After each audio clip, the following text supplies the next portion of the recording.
সন্দেশখালীতে ভোলানাথ ঘোষের গাড়িতে ধাক্কা, মূল অভিযুক্ত গ্রেফতার। মূল অভিযুক্ত আলিম মোল্লাকে গ্রেফতার করল পুলিশ।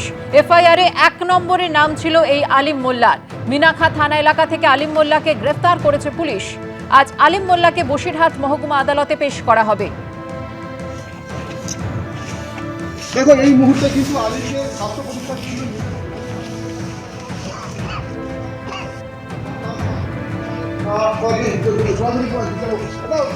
ভোলা ঘোষকে মারতে গেলে কেন? ভোলা ঘোষকে মারতে গেলে কেন? কে মারতে বলেছিল? কে মারতে বলেছিল ভোলা ঘোষকে? ভোলা ঘোষকে কে মারতে বলেছিল না? দেখো এই মুহূর্তে কিন্তু আলিমকে স্বাস্থ্য পরীক্ষার জন্য নাজার কাণ্ডে এর আগে 3 জনকে গ্রেফতার করা হয়েছিল, আর এবার মূল অভিযুক্ত আলিম মোল্লাকে গ্রেফতার করল পুলিশ। ধৃতের সংখ্যা বেড়ে দাঁড়ালো 4। এফআইআরে 1 নম্বরে নাম ছিল আলিম মোল্লার। মিনাখা থানা এলাকা থেকে আলিম মোল্লাকে গ্রেফতার করা হয়েছে, আর আজই আলিম মোল্লাকে বসিরহাট মহকুমা আদালতে পেশ করা হবে।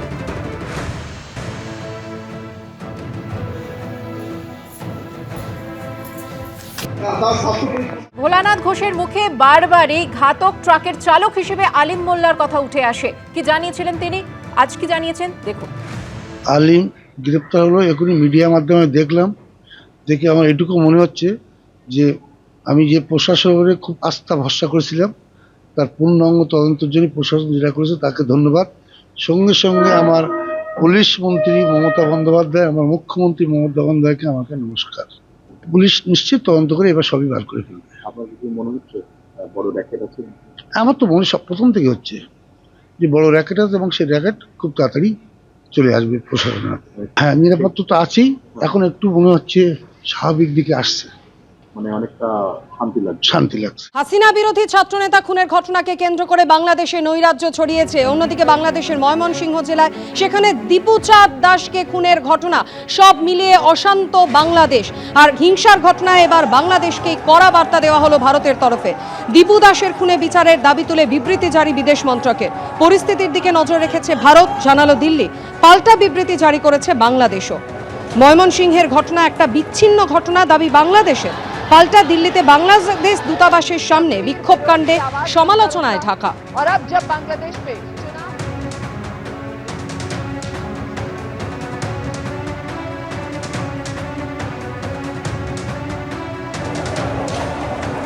বাংলাদেশের ময়মনসিংহে দীপু দাসকে পিটিয়ে পুড়িয়ে খুন, নিন্দায় সরব বাংলাদেশের মৃত্যুদণ্ডপ্রাপ্ত প্রাক্তন প্রধানমন্ত্রী শেখ হাসিনা।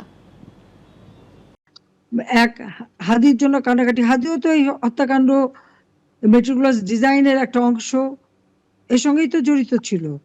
আইন শৃঙ্খলা রক্ষাকারী সংস্থা যখন গুলি করে, তাদের সময় গুলি করলে ওটা অপরাধ না। পুলিশের উপরে হামলা, জনপ্রশাসন, সেনাবাহিনী, তারা তো দায়িত্ব পালন করতে গেছে।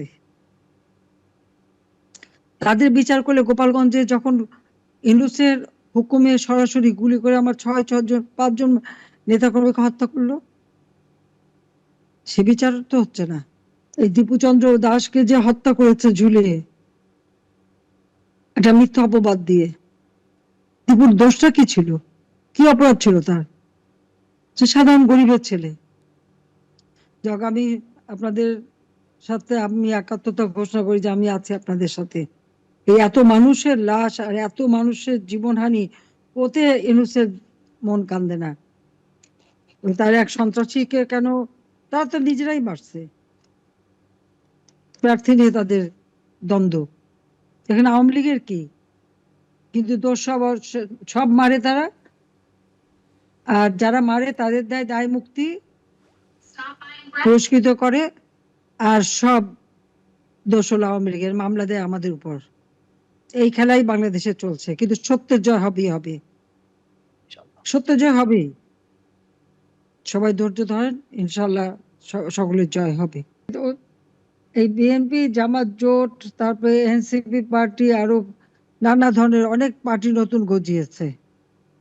তারা নির্বাচন করবে। আওয়ামী লীগকে তো তারা নিষিদ্ধ করে দিচ্ছে ইউনূস। আওয়ামী লীগকে নিষিদ্ধ করে, ছাত্রলীগ সব আমাদেরকে নিষিদ্ধ করে, 14 দল নিষিদ্ধ, আমরা ইলেকশন করতে পারবো না এবং তারা নিজেরা ইলেকশন করবে। এবিপি আনন্দ, এগিয়ে থাকে, এগিয়ে রাখে।